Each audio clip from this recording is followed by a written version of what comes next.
c'est la première fois pour toi de te connecter parce que quelqu'un t'aurait parlé de nos séances d'études bibliques hebdomadaires, bienvenue. Toi qui as déjà l'habitude de te connecter tous les mardis, mercredis et jeudis à partir de 21 h heure de New York, bienvenue à tous ceux-là qui nous écoutent depuis les pays arabes. Nous saluons ceux-là qui sont du côté de l'Iran, du côté de l'Irak, du côté du Pakistan, du côté de l'Afghanistan, du côté du Koweït, du côté de l'Arabie Saoudite, de l'Ouzbékistan, le Turkménistan, Bangladesh. Même ceux-là qui sont du côté de l'Inde, sans oublier ceux qui sont du côté du Yémen.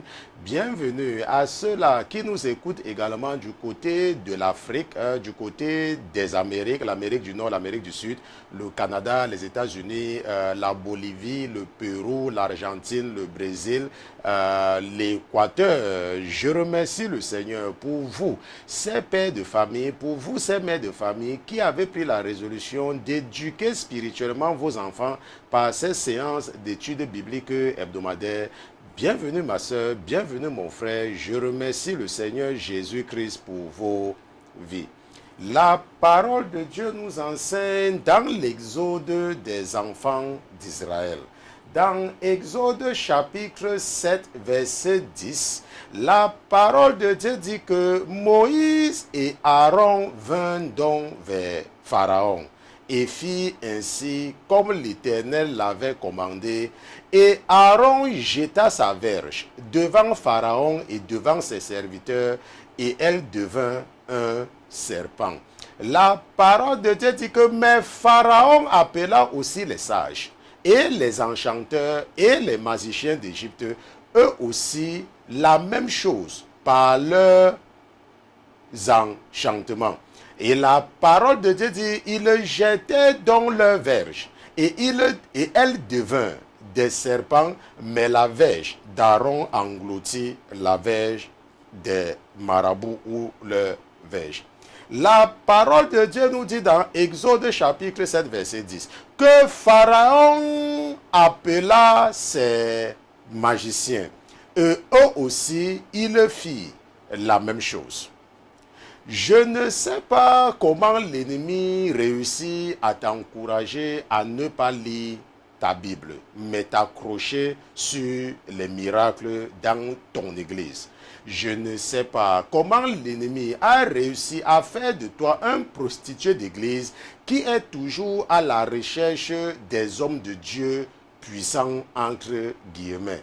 Je ne sais pas comment l'ennemi réussit à toujours te faire discuter lorsque Dieu utilise quelqu'un pour te parler, parce que selon toi, puisque le prophète n'a rien dit, ça veut dire que ce n'est pas important. Mais ce soir, la parole de Dieu a mis dans le cœur de ton frère et serviteur d'attirer ton attention que lorsque Moïse, le prophète de l'Éternel, avait fait le miracle du serpent par le bâton, même les marabouts égyptiens pouvaient faire la même chose. La parole de Dieu dit que même quand il a transformé l'eau en sang, les marabouts ont également fait la même chose. Et la parole de Dieu dit que même quand il a rempli les rivières de grenouilles, les marabouts égyptiens ont aussi fait la même chose. Donc c'est l'occasion pour toi ce soir d'arrêter de te faire endormir par les miracles des envoyés des ténèbres et de te concentrer et lire attentivement et étudier attentivement ta Bible. Je remercie le Seigneur Jésus-Christ pour ta vie. Ce soir, nous allons revenir conformément à la ligne éditoriale, conformément à la vision de ce ministère, parce que nous croyons à la perfection, parce que notre Seigneur nous demande d'ailleurs d'être parfait, et parce que nous avons eu des difficultés techniques hier à cause d'un décalage vidéo entre le son et les gestes. Nous allons juste revenir sur ce que nous avons fait hier, ok? Parce que nous ne pouvons pas publier ce qui n'est pas parfait pour les enfants de Dieu. Malheureusement, nous ne sommes toujours pas capables d'aller en live sur Facebook. Il y a des raisons, certainement que c'est Facebook. Peut-être à cause de la résolution de nos images qui nous bloquent. Mais nous allons faire les efforts, n'est-ce pas, n'est-ce pas, de résoudre ce problème-là. Donc, nous allons seulement nous contenter ce soir par l'audio et demain, ça sera disponible sur YouTube. Et ce soir, donc, nous allons revenir sur le ministère d'Étienne pendant que nous allons étudier attentivement ce ministère selon l'inspiration que j'ai reçue de votre père. Le ministère d'Étienne, ce sera le sujet de notre étude biblique de ce soir. Mais avant toute chose, avant de nous aventurer à utiliser la chair et le sang pour enseigner les princes et les princesses que vous êtes, nous allons d'abord nous assurer de la présence de notre patron dans ce studio. Mais comme notre patron n'est pas un patron ordinaire, comme il est Dieu, comme lui c'est Jésus-Christ de Nazareth, nous allons lui dérouler le tapis rouge et nous allons demander à tous les autres qui se trouvent dans les cieux, qui se trouvent sur la terre, sous la terre et sous la mer, de se taire, le temps pour nous d'accueillir dans ce studio Jésus-Christ de Nazareth. Gardez l'écoute. À tout à l'heure.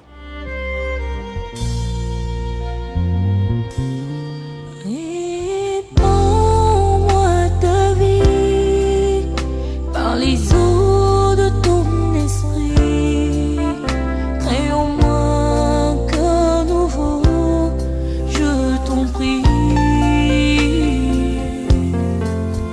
Tu t'appelles, je suis, pour me dire je sais, parce que rien ne peut troubler mon cœur en paix. S'il faut que je te dise amour, au-delà de tous mes mots, je te dirai, oh je t'aime, Shiloh. Shiloh, inscris ton nom dans mon esprit. Nous voici en la présence du Dieu de la deuxième chance. Nous voici en ta présence, mon Dieu, mon roi, parce que tu es Dieu. Nous voici en ta présence, parce que tu as déposé en nous quelque chose qui nous encourage à toujours venir en ta présence, quelque chose qui nous aide à entendre lorsque tu sonnes la sonnerie du rassemblement, lorsque tu sonnes, et qu'il est l'heure que nous venions écouter ce que tu as à déposer dans nos âmes, à nourrir nos âmes, afin que nous soyons conscients de la réalité de l'enfer, afin que nous soyons conscients de l'existence d'un endroit meilleur, d'un endroit parfait, de ce jour où les larmes s'arrêteront, de ce jour où il n'y aura plus de pleurs, et que nous soyons également conscients que s'il y a un endroit où il n'y aura plus de pleurs, où il n'y aura que la joie, et conformément à ta volonté et conformément à ce que nous voyons dans tout ce que tu nous racontes, il y a aussi un autre endroit où il n'y aura que des pleurs et des grincements dedans. Merci Père éternel de nous rendre conscients à l'existence de ces deux endroits, et merci de nous aider à rechercher le meilleur. Merci de nous aider par ton esprit à nous perfectionner tous les jours, à nous conformer à toutes les instructions et à toutes les ordonnances que tu nous as données par tes serviteurs, nos pères qui nous ont précédés. Père éternel, ne méprise surtout pas le fait que nous venons nous asseoir à tes pieds malgré nos vêtements qui sont sales. Nous nous sommes salis par le péché. Nous avons posé des actes par lâcheté. Nous n'avons pas été assez courageux en journée, papa, mais regarde, en te souvenant de la parabole que tu nous as racontée, la parabole de l'enfant prodige, et en déployant les voies et les moyens pour nous aider à être plus attentifs et à être plus courageux lorsqu'il s'agit de mettre ta parole en pratique. Utilise-moi ce soir pour enseigner mes frères et mes sœurs. Utilise-moi ce soir, papa, et aide-moi et dépose en moi l'inspiration de leur parler dans un langage simple, d'utiliser un français simple, un vocabulaire simple, et d'éviter surtout d'utiliser un langage qui amènera l'ennemi à endurcir leur cœur et à leur dire que, et parce qu'ils n'ont pas pu comprendre la définition d'un mot, ça veut dire que ce n'est pas important. Nous te disons merci d'avoir reçu comme un papa parfum odoriférant dans tes narines, comme tu avais reçu le sacrifice d'Abel ce soir. Nos prières, merci pour ta présence dans ce studio ce soir. Au nom de Jésus-Christ, ton serviteur et tes enfants, d'une seule voix, nous te disons Amen, Amen, Amen.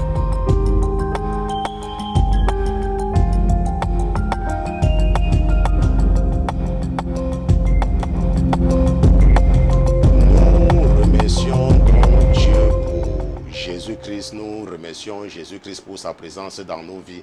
Nous le remercions surtout pour l'esprit de la révélation. Parce que lorsque tu n'as pas de révélation, tu marches à l'aveuglette. Ok, c'est vrai que la Bible dit que sans la foi, il est impossible de lui être agréable. Parce que il faut que ceux qui s'approchent de lui croient qu'il est celui qui dit qu'il est. Ok, c'est ce que la Bible nous dit. Mais lorsque tu as la révélation, n'est-ce pas, ça t'aide. Ok, c'est une plus-value, n'est-ce pas? C'est comme une valeur ajoutée à quelque chose quand tu as la révélation. Et c'est également donc très important, n'est-ce pas, de comprendre que ce ne sont pas tous les rêves qui sont les rêves.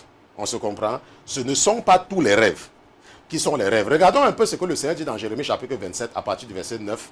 Ok, parce qu'il y a les gens qui croient en tout ce qu'ils rêvent. Et récemment, votre père m'aidait à revenir, n'est-ce pas, sur ceci-là, juste pour, n'est-ce pas, vous amener, pour revenir sur là, parce que c'est que j'ai dansé là-dessus plusieurs fois, n'est-ce pas. La Bible dit dans Jérémie chapitre 27, verset 9 que vous donc n'écoutez pas vos prophètes, ni vos devins, ni vos songeurs, ni vos augures, ni vos magiciens qui vous parlent disant, vous ne serez point assujettis au roi de Babylone. La Bible dit que vous donc n'écoutez pas vos prophètes, ni vos devins, ni vos songeurs. On se comprend? Et la Bible dit que car ils vous prophétisent le mensonge, car ils rêvent ce qui n'est pas vrai, pour que vous alliez loin de votre pays, afin que je vous en chasse et que vous périssiez. Est-ce qu'on se comprend? Donc la Bible dit que Dieu a dit à un moment donné aux enfants d'Israël, n'est-ce pas, quand ils devaient les déporter en Babylone, que n'écoutez pas les rêves que vos rêveurs viennent vous raconter.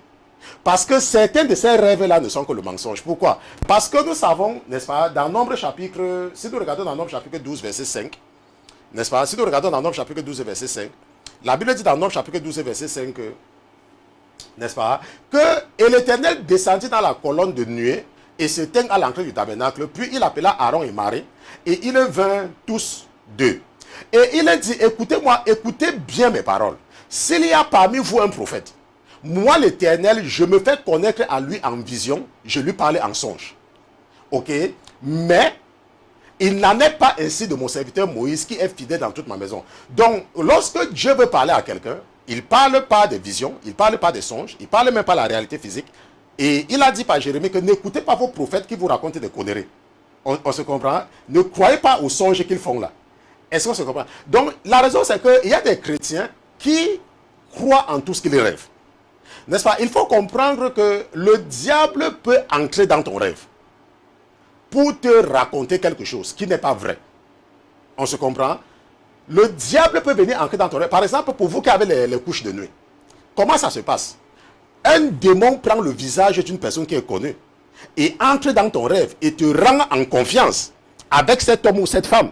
Et à la suite, tu te rends seulement compte que tu es en train de faire avec cette personne, n'est-ce pas, ce qui est horrible, qui est abominable. Tu te rends compte après que, n'est-ce pas, tu t'es retrouvé en train de te mouiller, ainsi de suite, n'est-ce pas? C'était ton rêve. Ok, c'était ton rêve. Mais c'est un démon qui a pris le visage de quelqu'un que tu connais. Donc c'est aussi possible que l'ennemi prenne le visage d'un ange pour te tromper. On se comprend? Maintenant, comment est-ce que tu fais pour savoir qu'un rêve n'est pas vrai?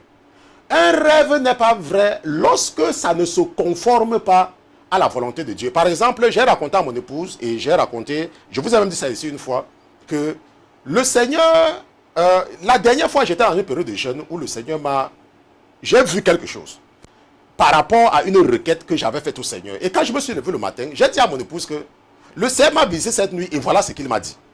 Par rapport à ma relation avec, n'est-ce pas, le prophète. Mais après cela, l'Esprit m'a dit que, est-ce que tu es sûr? Est-ce que ce que je t'ai refusé est conforme à ma volonté? Est-ce que ce que je t'ai refusé? J'ai dit que non. Tu n'as jamais refusé à quelqu'un ce que moi je t'ai demandé. Parce que ta parole dit que que nous devons toujours rechercher le royaume de Dieu et sa justice. Il dit que, ok, ça veut donc dire que ça ne pouvait pas être moi. Ça veut dire que ça ne pouvait pas être moi. Est-ce que tu me comprends? Et j'ai bagarré pendant des jours avec, n'est-ce pas, cette pensée-là.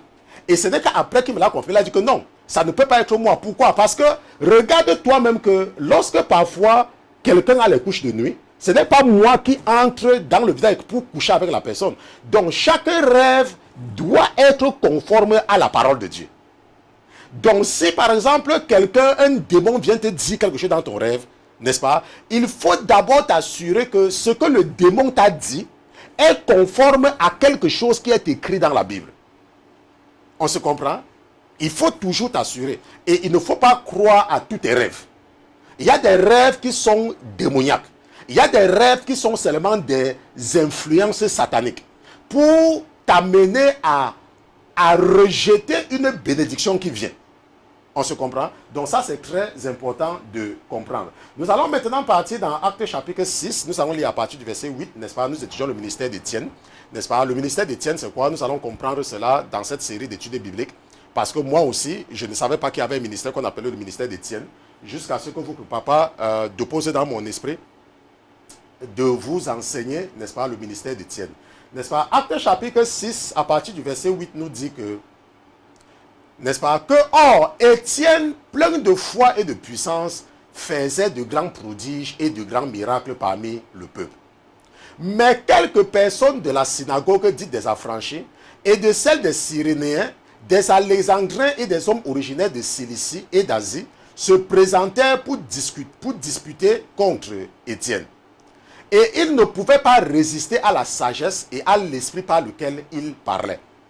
Alors, ils subordonnèrent des hommes pour dire, nous lui avons entendu proférer des paroles blasphématoires contre Moïse et contre Dieu. N'est-ce pas? Et ça, c'est Actes chapitre 6. N'est-ce pas? Nous allons partir au verset 15. Et il émut le peuple et les anciens et les scribes, et se jetant sur lui, il le saisit et l'amenèrent au Sanhédrin. Et il produisit de faux témoins qui disaient, cet homme-ci ne cesse de proférer des paroles blasphématoires contre ce saint lieu et contre la loi. Car nous lui avons entendu dire que Jésus, ce Nazaréen, détruira ce lieu et changera les ordonnances que Moïse nous a données. Et comme tous ceux qui étaient assis dans le Sanhédrin avaient les yeux arrêtés sur lui, son visage leur parut comme celui d'un ange. Acte chapitre 6, verset 8 à 15. N'est-ce pas? Ce passage-ci là nous aide à connaître qui était Étienne. Si tu as lu le livre des Actes, n'est-ce pas, les Actes des premiers chrétiens, la Bible dit que après le départ du Seigneur, les apôtres vont devoir gérer les nouveaux convertis. Parce que ça, c'était le début du christianisme après la Pentecôte. N'est-ce pas? Et la Bible dit donc que, puisque l'église grandissait, c'était difficile pour ces pasteurs-là de méditer avec concentration la parole de Dieu.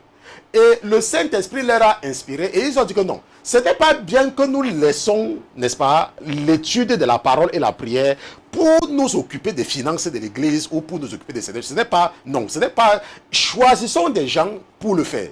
Et la Bible dit qu'ils vont donc choisir, parmi les gens qui vont choisir, il y aura un certain Étienne et un certain Nicolas. Et nous avons fait l'étude, n'est-ce pas, de l'esprit de Nicolaïte. Si tu n'as pas suivi cet enseignement, tu peux nous écrire contact à lasainteté.com et la sœur va t'envoyer le lien de cette étude de l'esprit de Nicolaïte. Maintenant, puisque c'est Étienne qui nous intéresse, la Bible dit que Étienne, n'est-ce pas, qui avait été choisi, si nous regardons ici là au verset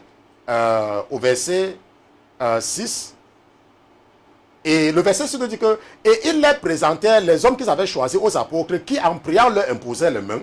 Et la Bible dit au verset 7 que, or, Étienne, plein de foi et de puissance, faisait de grands prodiges et de grands miracles parmi le peuple. Ok? Pourquoi? Parce qu'il était plein de l'Esprit de Dieu. Et c'est pour cela que je vous dis toujours que lorsque tu es un vrai chrétien, ok, il ne faut pas, n'est-ce pas, se laisser endormir par l'ennemi. Si tu es un vrai chrétien, tu vas faire des miracles. Le miracle pour le chrétien, c'est comme boire de l'eau. On se comprend? Le miracle pour un chrétien, c'est comme boire de l'eau. Si tu as l'Esprit de Dieu en toi, Dieu va accomplir des miracles par toi. C'est pour ça que la Bible a dit quelque part, lorsque les gens faisaient le bruit devant Paul, Paul a dit que la prédication de l'évangile, ce n'est pas une question de bruit. Ce n'est pas une question que tu passes sur Facebook, tu passes le temps à publier de n'importe quoi. N'est-ce pas? Ça se démontre par la puissance. Si on te pose la question avec tout le bruit que tu fais, quel miracle tu as déjà accompli? Quels sont les gens qui peuvent témoigner que depuis qu'ils sont entrés en contact avec toi, leur vie ont changé? Tu n'en as pas. Mais tu passes le temps à insulter quand même les gens sur les réseaux sociaux. Tu passes le temps à insulter les pasteurs. Mais si on te demande de citer une personne dont il y a une manifestation évidente du changement dans sa vie, depuis qu'il est entré en contact avec toi, tu ne peux même pas. Donc il faut comprendre que le royaume, la prédication, quand tu as l'Esprit de Dieu, ok, ça doit se manifester par la puissance. Et votre pasteur, il sait de quoi il parle. Ce n'est pas un, ce n'est pas deux, ce n'est pas trois, ils sont même nombreux. Je me rappelle le monsieur que le Seigneur m'avait fait aller ramasser dans la rue, n'est-ce pas? Il est seulement venu chez moi, après quelques temps, les gens à l'église disaient que mais, le type a changé. Je n'ai même pas prié pour lui, n'est-ce pas? Parce que quand tu es plein de la puissance de Dieu, si quelqu'un entre en contact, je dis seulement entrer en contact avec toi, sa vie va changer. Est-ce qu'on se comprend? Parce que c'est conforme, c'est biblique. La Bible dit donc que Étienne était plein de puissance et plein de foi et faisait de grands prodiges et de grands miracles. On se comprend? Il faisait de grands prodiges et de grands miracles. Maintenant, ce que nous voyons donc, c'est que Étienne, à cause de son témoignage pour Jésus, sera conduit devant le Sanhédrin. Et si nous partons dans Actes chapitre 7, nous allons voir que Actes chapitre 7, à partir du verset 1, n'est-ce pas, jusqu'au verset 50, Étienne fait une démonstration de l'esprit qui est dans lui. Et la Bible dit que pendant qu'il est en train de parler, n'est-ce pas, c'est ce que nous voyons ici au verset 15, la Bible dit que pendant qu'il est en train de parler, qu'est-ce qui se passe, n'est-ce pas? La Bible dit que son visage leur parut comme celui d'un homme. Pourquoi? Parce que je vous ai toujours dit que lorsque tu es en Christ, il y a un esprit qui vit dans toi. Il y a un esprit qui vit dans toi. Et les gens, quand ils te regardent, si Dieu veut, il peut se manifester. On se comprend? Maintenant, dans le chapitre 7, dans Actes chapitre 7, si nous allons vers la fin, vers le verset 51, n'est-ce pas? La Bible nous dit que Étienne, à un moment donné, va leur dire que Jean de col roide et incirconcis de cœur et d'oreille, vous vous opposez toujours au Saint-Esprit, vous êtes tels que vos pères. Maintenant, pourquoi est-ce que c'est important de comprendre? Parce qu'il y a des gens, et je dis ça parce que je suis dans une église, et bon, je vous ai dit que mon mentor c'est un prophète. Et parfois quand je vous enseigne, je vous ai dit que c'est à la base de ce que je constate. Il y a des gens que j'ai rencontrés, que quand tu les parles, quand tu les montres un passage biblique, parce que le prophète n'a jamais parlé de ça, ils se disent que ce n'est pas important. On se comprend? Et ce n'est que des années plus tard, quand le prophète maintenant parle de ça, qu'il dit que, oh, il y a tel, le monsieur là, comme une jeune dame dans mon église m'a dit que, pasteur Christian, toi continue seulement à nous parler. Une jeune dame dans l'église, je dis dans mon église, qui est l'une des plus récalcitrantes. Dimanche dernier, elle est venue s'asseoir à côté de moi, puisque comme je coordonne le service, elle est venue s'asseoir à côté de moi, et elle me regarde. Elle me dit, pasteur, nous savons que ça fait 5 ans que tu nous parles. Nous n'écoutons pas. S'il te plaît, n'arrête pas. Continue à nous parler. C'est ce qu'elle est venue me dire ça. Que toi, continue seulement à nous parler. Parce que nous savons que ce que tu nous dis là, c'est vrai. Même si nous n'écoutons pas. Toi, continue seulement. Je lui ai dit que ma soeur, Jérémie a parlé aux enfants d'Israël pendant 23 ans. Ils n'ont pas écouté. Donc moi, ça ne me décourage pas. Je vais toujours continuer. Est-ce qu'on se comprend? Donc, ce qui se passe, c'est que quoi? C'est que Étienne dit la même chose ici, n'est-ce pas, aux pharisiens. Les pharisiens que nous avons dans les églises, bien évidemment. Ok? Quel est le prophète que vos pères n'aient pas persécuté? Ils ont tué ceux qui avaient prédit l'avènement du juste, que vous avez livré maintenant, et dont vous avez été les meurtriers. Quel est le prophète que vos pères n'ont pas persécuté? Parfois les gens vont dire que, oh, pasteur Christian, parfois je reste comme ça, je comprends pourquoi nous devons prier pour vous. Parce que je vois comment ce que les gens...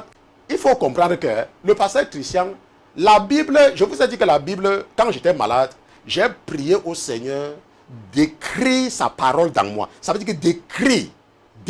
C'est pour cela que quand je prépare les études bibliques, tout ce que je fais souvent, c'est qu'il y a un esprit en moi qui me dit que cherche telle chose. Même si je ne passe pas le temps à tout lire, n'est-ce pas? L'esprit me dit que va dans tel passage, va dans telle partie. Ok? Pourquoi? C'est pour ça que lorsque je suis confronté à l'opposition, ça ne me dérange pas beaucoup. Parce que la Bible dit, quel est le prophète que vos pères n'aient pas persécuté? On se comprend? Et la Bible dit au verset 53 que vous qui avez reçu la loi par le ministère des anges et ne l'avez point gardée. Entendant ces paroles, ils étaient transportés de rage en leur cœur. Et ils grinçaient les dents contre Étienne. N'est-ce pas? Mais remplis du Saint-Esprit et les yeux attachés au ciel, il vit la gloire de Dieu et Jésus debout à la gloire de Dieu. Et il dit, voici, je vois les cieux ouverts et le Fils de l'homme debout à la gloire de Dieu. Alors eux, poussant des grands cris, se bouchaient les oreilles et se jetaient tous ensemble sur lui. Et le traînant hors de la ville, ils le lapidèrent. Et les témoins mirent leur manteau aux pieds d'un jeune homme nommé Saul. N'est-ce pas? Et la Bible dit au verset 51, et pendant qu'il lapidait Étienne, lui, il priait et disait, Seigneur Jésus, reçois mon esprit. Puis, s'étant mis à genoux, il cria d'une voix forte, Seigneur, ne leur impute point ce péché. Et ayant dit cela, il s'endormit. Seigneur, ne leur impute point ce péché. Seigneur, ne leur impute point ce péché. Pendant qu'on est en train de le lapider. Seigneur, pardonne-leur. N'est-ce pas? Le ministère d'Étienne. Maintenant, nous avons vu dans Actes chapitre 6 que les Juifs, n'est-ce pas, de la synagogue dite des affranchis, n'est-ce pas, c'était, la Bible dit que c'était certaines personnes de la synagogue dite des affranchis. Maintenant, lorsque je faisais la recherche par rapport à ces synagogues, n'est-ce pas, et il y a deux versions, n'est-ce pas, de cette synagogue dite des affranchis, ces Juifs de la synagogue dite des affranchis, n'est-ce pas, la première version dit que ce sont les anciens esclaves, n'est-ce pas, qui se sont convertis au judaïsme. Et la deuxième version dit que ce sont les anciens juifs qui avaient été faits esclaves sous le règne de Ptolémée, qui ont été affranchis par, n'est-ce pas, les Romains. Qui maintenant, parce que, et vous savez, parce que quand vous partez dans un pays, par exemple, vous allez voir qu'il y a l'église des Africains, l'église des francophones, l'église de ceci, ainsi de suite, c'est la même chose. Donc eux, par rapport à cette identité-là, avaient leur église. Maintenant, mais qu'est-ce que moi j'ai donc posé comme question à l'esprit que j'ai reçu dans la maladie? J'ai demandé, mais pourquoi est-ce que tu les utilises? Il me dit que, mon fils, c'est la même chose avec les gens qui viennent remplir les églises sans avoir la connaissance de ce qu'ils sont en train de raconter. Ok? Parce que c'est quoi? Parce que ce sont des prosélytes. C'est quoi un prosélyte? Un prosélyte, c'est quoi? C'est que, imagine un peu un Gabonais qui a vécu au Gabon pendant 20 ans ou pendant 30 ans. Donc, il est imprégné et il est influencé par la culture gabonaise. Ok?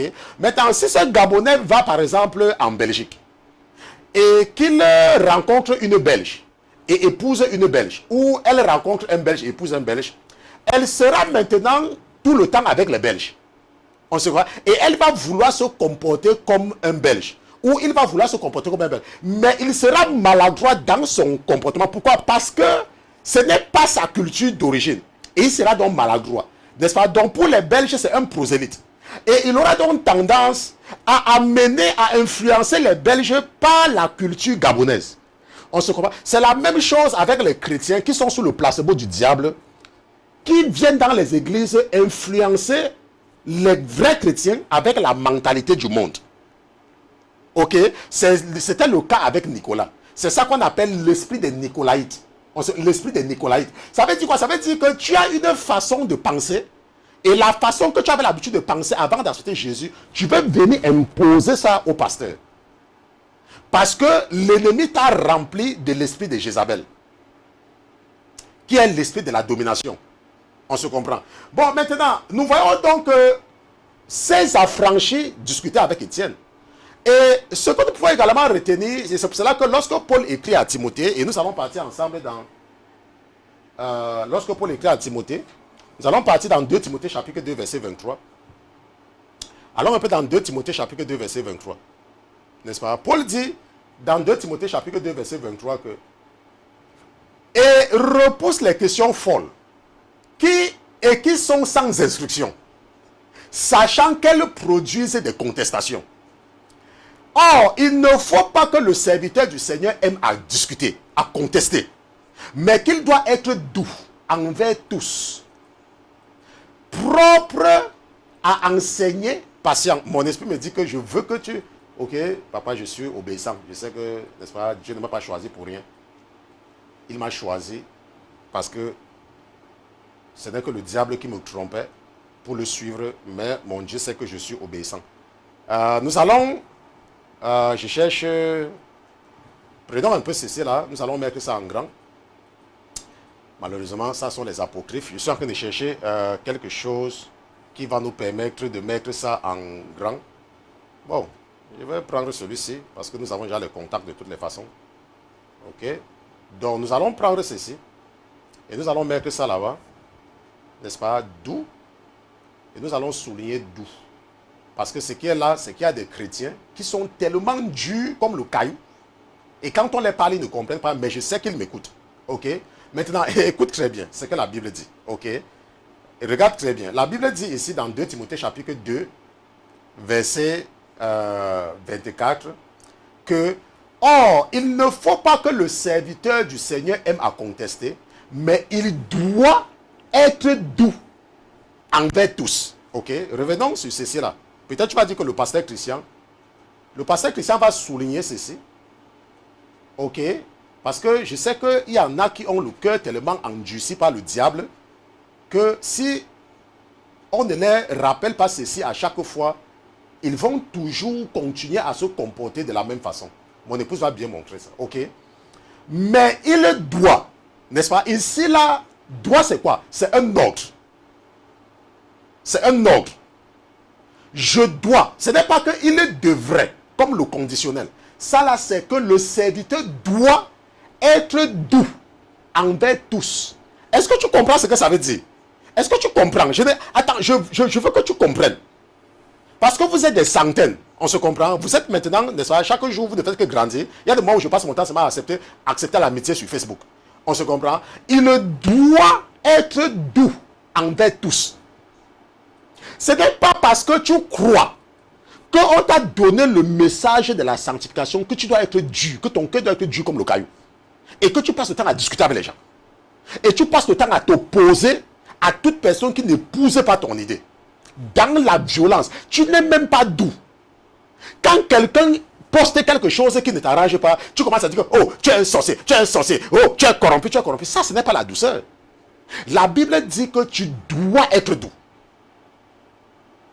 Ce n'est pas parce que tu es en train de demander aux femmes de ne pas porter les pantalons, qu'elles continuent à porter les pantalons, que tu dois les insulter.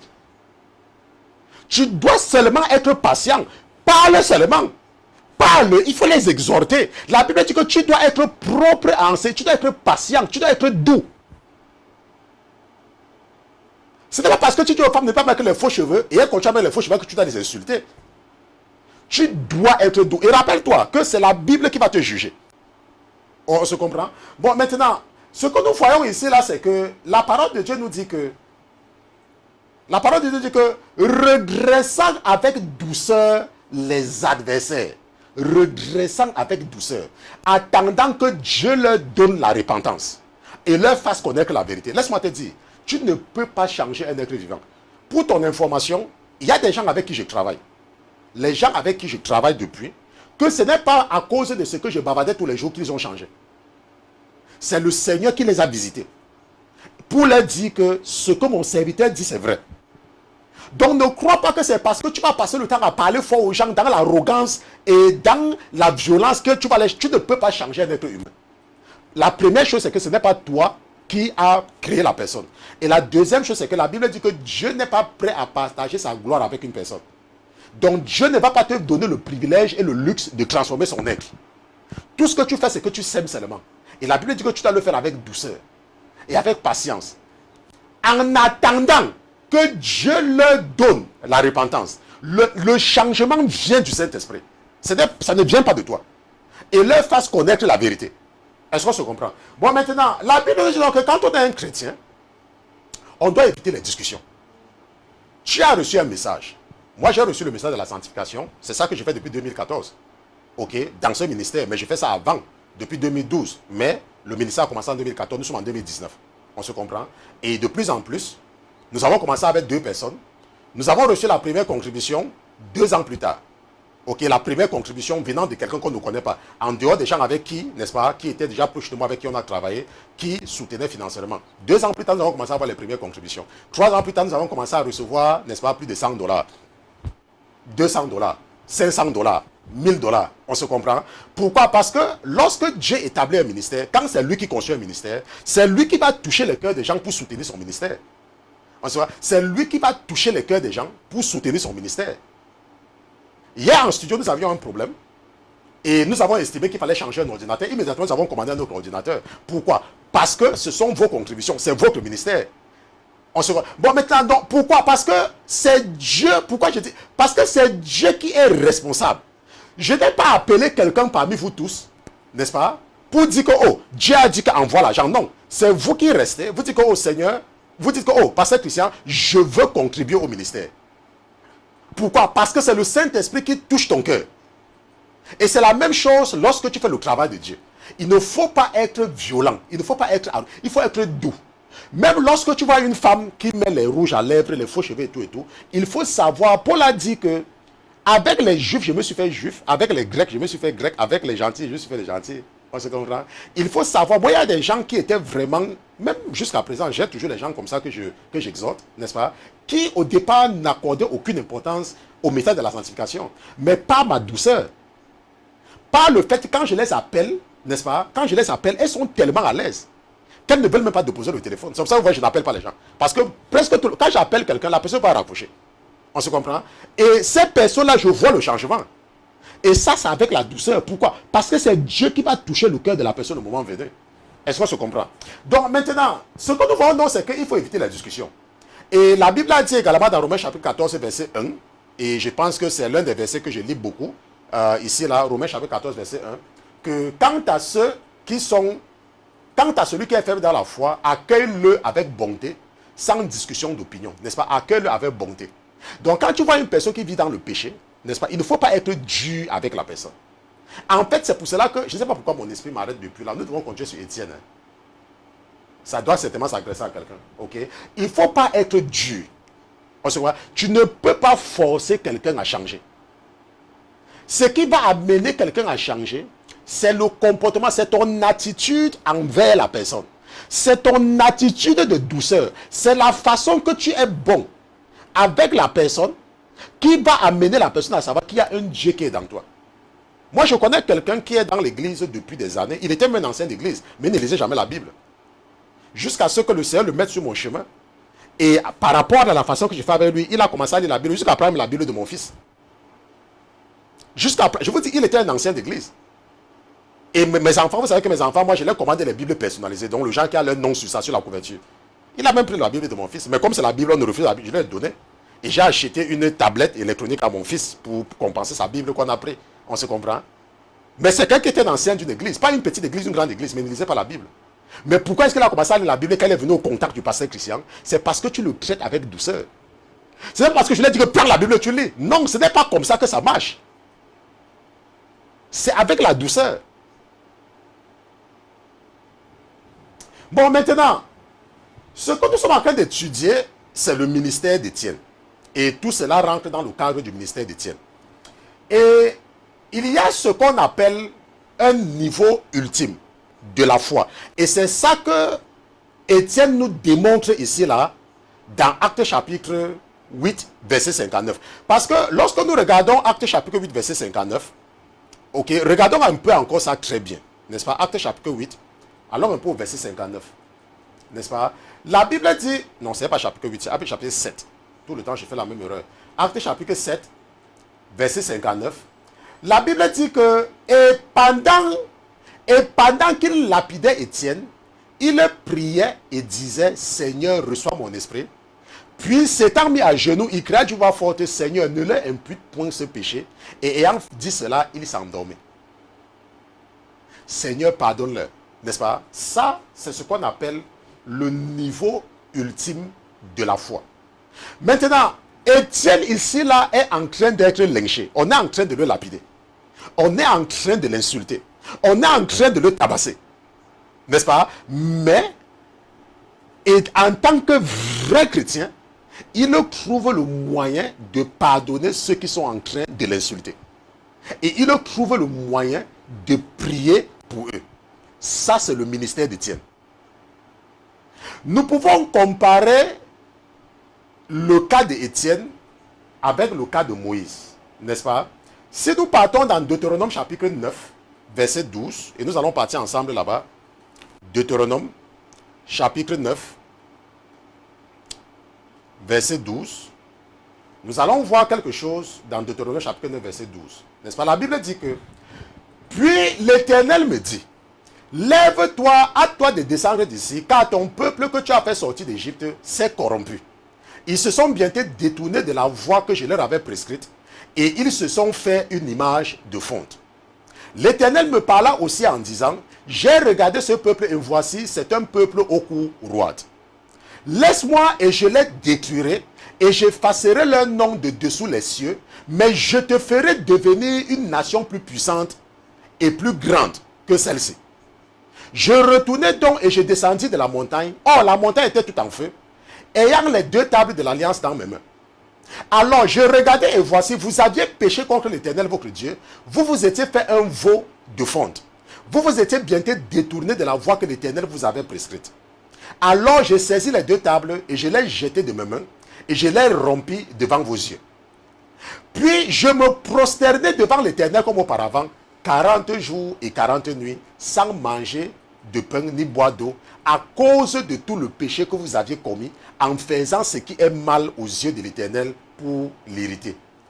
Et le verset 19 dit que, car je craignais la colère et la fureur de l'Éternel, n'est-ce pas? Car je craignais la colère et la fureur dont l'Éternel était enflammé contre vous pour vous détruire.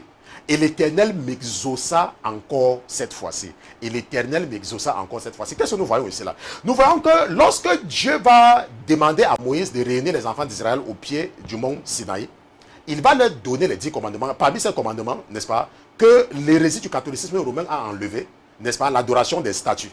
N'est-ce pas, tu ne te feras point d'image taillée. N'est-ce pas, ça n'existe pas dans la Bible des catholiques. On se comprend? Parce que le catholicisme, comme je vous dis toujours, ce n'est que l'antichambre du diable. Maintenant, ce qui se passe donc, c'est que après cela, Dieu va demander à Moïse de venir vers lui. Et Moïse va monter vers Dieu. Et la Bible dit qu'il va passer 40 jours et 40 nuits avec lui. Et pendant qu'il sera là-bas, Dieu va se mettre en colère pour faire une éruption volcanique, pour les détruire tous. C'est pour ça qu'il dit que la montagne était en feu. Et il va leur dire que descends vite parce que je suis sur le point de les détruire. Et la Bible nous dit donc que Moïse va jeûner pendant 40 jours et 40 nuits pour intercéder pour eux. Et Dieu a dit à Moïse que je vais même te susciter un peuple plus grand. Maintenant, ça veut dire quoi? Si nous réfléchissons très bien, ça veut dire que lorsque les enfants d'Israël sont sortis en Égypte, ce ne sont pas tous les enfants d'Israël qui sont sortis. On se comprend? C'est ce que ça veut dire. Ok? Mais Moïse va prier pour eux. Maintenant, ce que nous voyons ici, c'est quoi? N'est-ce pas? Nous pouvons également voir le même parallèle. Étienne, Moïse et Jésus. Allons un peu dans Luc chapitre 23. Regardons un peu le cas du Seigneur lui-même, n'est-ce pas? Lorsqu'il nous a visités, Luc chapitre 23, nous allons lire à partir du verset 33. Ok? Luc chapitre 23, lisons à partir du verset 33. La Bible dit que, et quand il fut arrivé au lieu appelé Calvaire, n'est-ce pas, à Golgotha, il le crucifiait là. Et les malfaiteurs, l'un à droite et l'autre à gauche. Et la Bible dit que, mais Jésus disait, Père, pardonne-leur, car ils ne savent ce qu'ils font. Puis, se partageant ses vêtements, il les tirait au sort. On se comprend? Nous voyons ici là que c'est la même caractéristique que nous voyons ici là entre Étienne, Moïse et le Seigneur de gloire, Jésus-Christ. Est-ce qu'on se comprend? C'est pour cela que je vous ai toujours dit que si Dieu voulait nous forcer à l'accepter, il devait envoyer les anges nous fouetter. Mais il ne le fait pas. Il envoie plutôt les hommes pour parler. Et même quand l'homme riche a dit à Abraham que quand on envoie quelqu'un de mort, il a dit qu'ils ont les Moïse et les prophètes qui les écoutent. Mais toi, quand tu postes quelque chose sur Facebook, si quelqu'un s'oppose à toi, tu insultes la personne. Tu as seulement posté quelque chose. Quelqu'un n'est pas d'accord avec toi, tu l'insultes. Et tu dis que tu as l'esprit de Dieu en toi. Tu n'as pas l'esprit de Dieu. Laisse-moi te dire, tu n'as pas l'esprit de Dieu. Et je sais pourquoi ton père a fait que tu m'écoutes. Tu n'as pas l'esprit de Dieu en toi. L'esprit que tu as en toi, c'est un esprit satanique et démoniaque. Parce que c'est le diable qui force les gens à faire quelque chose. L'esprit qui est en toi. L'esprit qui te motive, c'est un esprit satanique. Est-ce que tu me comprends? C'est ça qui te motive. Et c'est pour cela que tu n'aimes pas les gens. Tu n'as pas l'affection pour les gens. Tu n'as pas de l'affection. C'est difficile pour toi de visiter les gens à l'hôpital. Mais tu es le premier à venir sur les réseaux sociaux, poster les choses sur la sanctification. C'est parce que tu es possédé. Maintenant, ce que nous voyons ici, c'est quoi? C'est que il y a 3 hommes dans la Bible. Ok? Maintenant, pour comprendre la différence entre ces 3 et d'autres personnages, nous allons regarder un personnage biblique que nous connaissons très bien. Nous allons regarder le cas de Noé. Allons un peu dans le livre de la Genèse, Genèse chapitre 6. Allons dans le livre de la Genèse, Genèse chapitre 6, et nous allons voir quelque chose de très important là-bas. Ok, Genèse chapitre 6, nous allons lire à partir du verset 13. Voilà ce que la Bible dit. La Bible dit que et Dieu dit à Noé, la fin de toute chair est venue devant moi, car la terre a été remplie de violence par eux, et voici, je vais les détruire avec la terre. On se comprend? Voici, je vais les détruire. Et Dieu dit à Noé.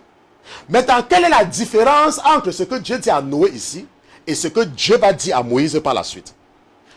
Ce que nous avons vu dans Deutéronome chapitre 9 au verset 12, la Bible dit que puis l'Éternel me dit, lève-toi à toi de descendre, car ton peuple que tu as fait sortir d'Égypte s'est corrompu. Et je vais les détruire. Et la Bible dit ici, la Genèse chapitre 6 verset 13, que et Dieu dit à Noé, la fin de toute chair est venue devant moi. Ce n'est qu'une question de style de langage. Ce n'est qu'une question de style, mais c'est la même chose, c'est le même message. Et la Bible dit au verset 14 que fais-toi une hache de bois de gopher, tu feras l'hache par l'auge et tu l'enduiras de bitume par dedans et par dehors. À Moïse, il a dit que je vais te donner un autre peuple. Ok? Et la Bible dit que, et voici comment tu la feras. La longueur de l'âge sera de 300 coudées, sa largeur de 50 coudées et sa hauteur de 30 coudées.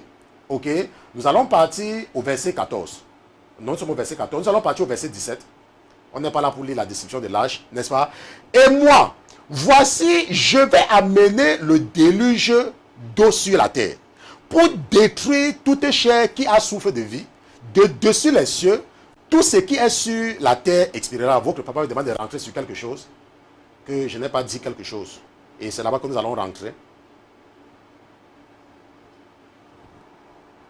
Et nous allons rentrer, c'est le verset 9, n'est-ce pas? La Bible dit que voici les descendants de Noé. Noé fut un homme juste, intègre dans son temps. Noé marcha avec Dieu. N'est-ce pas? Et la Bible dit au verset 8 que mais Noé trouva grâce aux yeux de l'Éternel, comme Moïse. Ok? Noé trouva grâce aux yeux de l'Éternel. Pourquoi? Parce que Noé était un homme juste, intègre dans toutes ses voies. Et Noé marchait avec Dieu. Ok? Votre papa m'a demandé que mon esprit dit que tu as sauté cela. Maintenant, si nous partons au verset 17, là où nous étions avant d'être interrompus par l'esprit. Et moi, voici, je vais amener le déluge. Pourquoi? Parce que les hommes sont méchants. Moi, je vais faire venir le déluge pour détruire tous. Parce que tu es le seul. Noé, il n'y a que toi qui es juste. Et je vais détruire les autres. N'est-ce pas? Et la Bible dit au verset 18 que mais j'établirai mon alliance avec toi. Et tu entreras dans l'âge, toi, tes fils, ta femme et les femmes de tes fils avec toi. Rappelle-toi que Moïse est encore dans le désert avec les enfants d'Israël quelques jours après leur sortie. Et ils sont au niveau du mont Sinaï. Je crois qu'ils sont arrivés là peut-être 3 mois après. Oui, quelque chose comme 3 mois après. Mais entre-temps, Séphora est encore, n'est-ce pas, à Madian avec son père. N'est-ce pas, son épouse. Ça veut dire que la femme de Moïse et ses enfants sont encore en sécurité. On se comprend? Ils sont encore en sécurité. Je veux seulement que tu vois le parallèle entre ce qui se passe avec Noé ici là et ce qui s'est passé avec Moïse. Pour que tu puisses comprendre très bien, lorsque nous allons frapper l'objectif, ce que c'est que le ministère d'Étienne. On se comprend? Donc maintenant ici, là, la Bible a dit que Dieu a dit à Moïse que je vais te susciter un autre peuple. Je vais les détruire. Laisse-moi les détruire. Je vais te susciter un autre peuple. Et ici, là, Dieu dit à Noé que j'établirai mon alliance avec toi après ça va détruire toutes tes chairs. Et toi, tu seras sauvé avec tes fils, ta femme et les femmes de tes fils avec toi. Et la Bible dit que et tout ce qui a vie dans que tout est cher, tu en feras entrer 2 de chaque espèce dans l'âge pour les conserver à vie avec toi, mâle et femelle. Et si nous partons au verset 22, la Bible dit que et Noé le fit. Il fit tout ce que Dieu lui avait commandé. N'est-ce pas? La Bible dit que et Noé le fit, il fit tout ce que Dieu lui avait commandé. La Bible dit au verset 20 que et Noé le fit. Il fit tout ce que Dieu lui avait commandé. Maintenant, lorsque nous regardons le cas de Noé, ici là, à aucun moment, Noé n'intercède pour les gens. À aucun moment. Ça veut dire que quoi? Ça veut dire que Noé était tellement plein de lui-même. Bon. Moi, je le dis, n'est-ce pas, parce que je veux vous enseigner quelque chose. Ok? C'est vrai que Noé était quelqu'un de juste. Je retire le mot pour ne pas endurcir le cœur. N'est-ce pas? Dieu utilise Noé ici là pour nous aider à comprendre ce que je veux vous enseigner maintenant là. On se comprend? Retirons le mot qu'il était plein de lui-même, parce que c'était quelqu'un de juste. Il n'était pas plein. Retirons ça. J'efface cela dans le monde spirituel. Au nom de Jésus-Christ. Ok? Maintenant, Noé à aucun moment n'a intercédé. On se comprend? Pourquoi? Parce que c'est un esprit. Ça veut dire quoi? Ça veut dire qu'il y a des gens qui sont bien. Ça veut dire qu'il y a des gens qui sont des bonnes personnes, n'est-ce pas? Ce sont des vrais chrétiens. Mais ils n'ont pas la compassion. Ils n'ont pas la compassion. Je ne sais pas si vous comprenez un peu. Pour conforter ce que je voulais vous dire là, votre papa m'a fait écouter un prophète qui est décédé, n'est-ce pas? Il est décédé, vraiment un prophète qui a consumé les universités. Et seulement pour me dire que si tu es un serviteur qui n'a pas la compassion pour les gens, ton ministère ne peut pas grandir. Et lorsque le prophète a dit cela, quand le Seigneur me parlait à travers lui, parce qu'il est décédé, n'est-ce pas? Parce que moi je n'écoute pas n'importe qui. Vous savez, il y a les gens là, ils sont à la recherche de l'argent.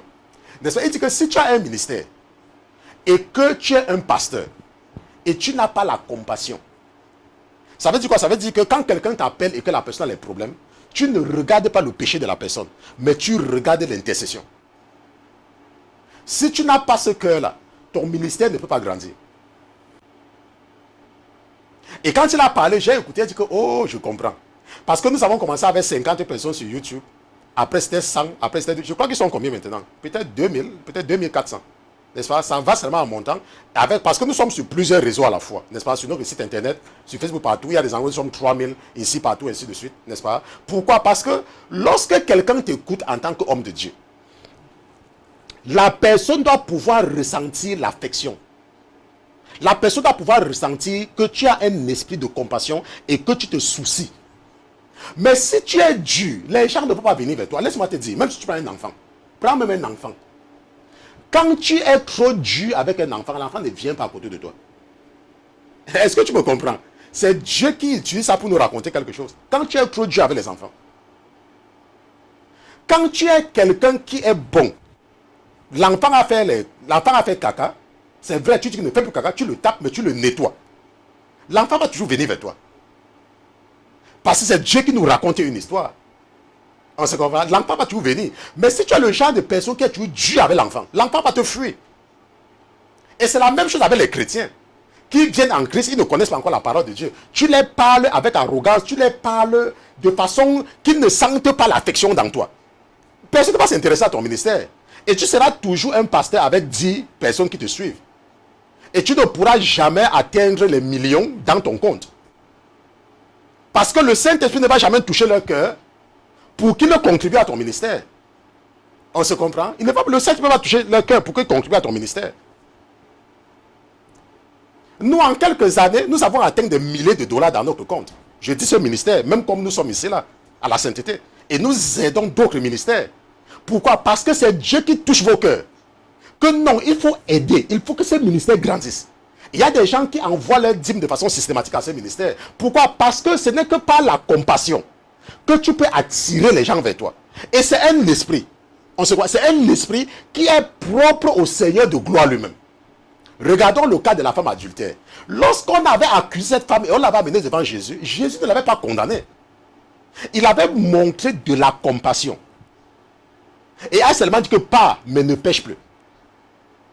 On se comprend. Je ne sais pas pourquoi j'insiste trop sur ça aujourd'hui. Bon, je sais qu'il y a quelqu'un à qui cela s'agresse. Ok. Maintenant, ce que nous voyons ici, nous allons nous arrêter sur le cas de Noé. Parce que nous allons terminer avec cette série la semaine prochaine. Parce que si je dois filer, nous avons encore quelque chose, certaines choses à discuter. Et je n'ai pas envie de filer. Ok. Parce que nous allons comparer cet esprit de Noé, n'est-ce pas, avec l'esprit de Josué. ok, nous allons voir le parallèle entre l'esprit de Noé et l'esprit de Josué.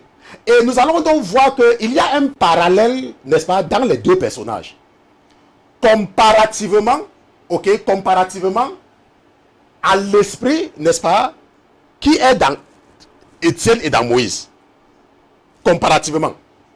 Maintenant, donc nous voyons ici là que lorsque Dieu dit à Noé que je vais détruire la terre, mais toi tu seras sauvé. Parce que rappelle-toi que l'âge de Noé, c'est un symbole, c'est le symbole du sang de Jésus. C'est le symbole de Jésus. L'âge de Noé, c'est Jésus-Christ. On se comprend? Et cet âge-là avait seulement une seule entrée. Donc c'est un symbole, c'est la même chose. Et Noé à aucun moment ne va intercéder. Noé à aucun moment ne va dire aux gens que, mais Seigneur, il faut avoir pitié. Parce que nous savons que si Noé l'avait fait, Dieu devait se repentir. Pourquoi? Parce que la Bible dit que Noé avait trouvé grâce. Retournons au verset 6. N'est-ce pas? Regardons ce que le verset 6 dit. Le verset 6 dit que... Le verset 6 dit... C'est ça ici. N'est-ce pas? Que...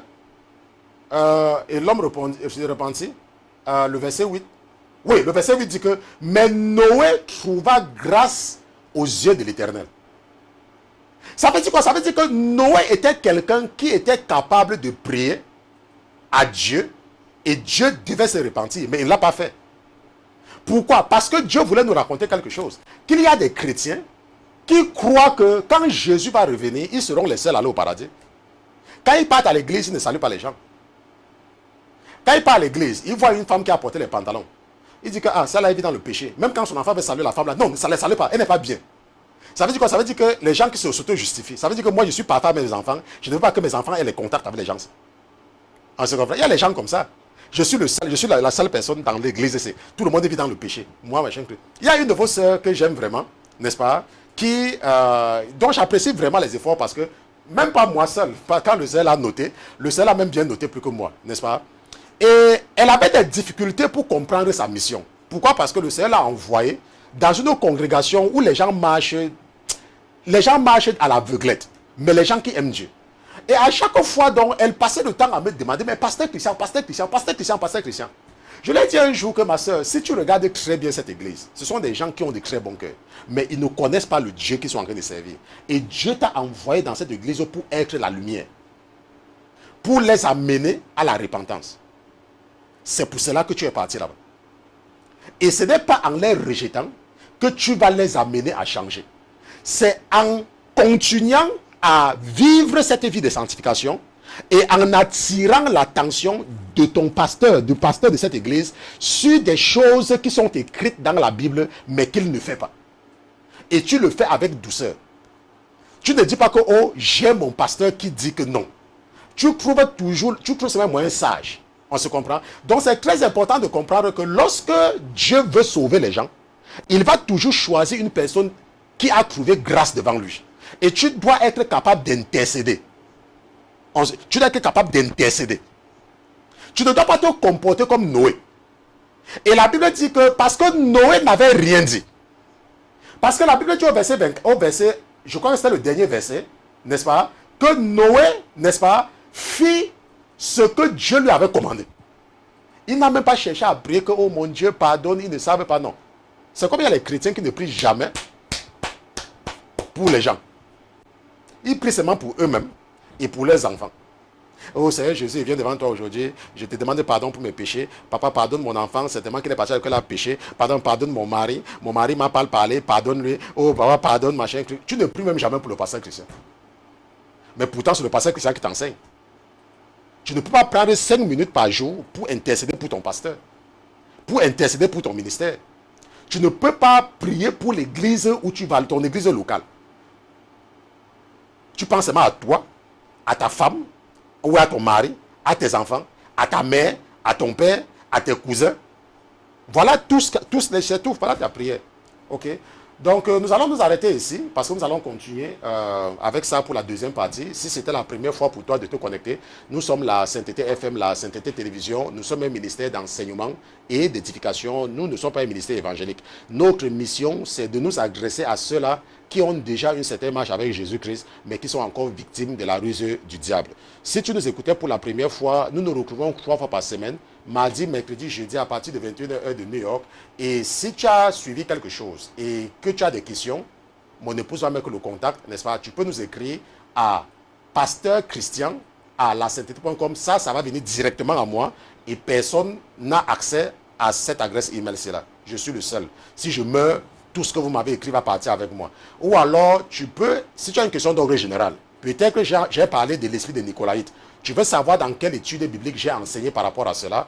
Envoie-nous un email à contact@lasainteté.com et la sœur qui s'occupe de cela va te répondre. Nous avons également un forum sur WhatsApp. Si tu veux faire partie de notre forum, écris-nous à contact@lasainteté.com et la sœur, n'est-ce pas, va te dire, en envoyant ton numéro de téléphone, bien sûr, va t'ajouter sur notre forum. Et si tu veux contribuer à notre projet, parce que nous sommes sur le point d'agrandir ce ministère pour avoir des productions plus meilleures et inviter d'autres pasteurs, si tu veux contribuer, si Dieu touche ton cœur, pour que chaque fois qu'une âme sera sauvée par ce ministère, que ça entre aussi dans ton compte au ciel, tu peux également nous écrire à contact et la sœur va te dire comment contribuer à ce ministère. Nous allons prier pour que je vous confie dans les mains de votre Père. Seigneur Jésus, je te remercie d'avoir été présent ce soir dans ce studio. Je te remercie pour la vie de mes frères et mes sœurs. Je prie pour leur âme, Papa. Aie pitié d'eux et n'efface surtout pas leur nom dans ton livre précieux, le livre de vie. Permets-moi de te les confier, Père éternel, et permets-moi de les couvrir par ton sang précieux. Permets-moi, au Seigneur Jésus, de te demander de transformer ma voix en un feu dévorant afin de déloger tout ce que l'ennemi aura enterré dans quelques maisons où cette voix résonne au nom de Jésus-Christ de Nazareth. Mon Dieu, mon roi, que toute personne qui écoute le son de ma voix soit délivrée en ce moment. Que si quelqu'un est malade et que ma voix atteint les oreilles de cette personne en ce moment même, que la personne soit délivrée de la maladie et que la personne soit restaurée afin de te glorifier au nom de Jésus-Christ de Nazareth. Nous te disons merci d'avoir été présent avec nous ce soir au nom de Jésus-Christ, ton serviteur et tes enfants d'une seule voix. Nous te disons Amen, Amen, Amen, Amen.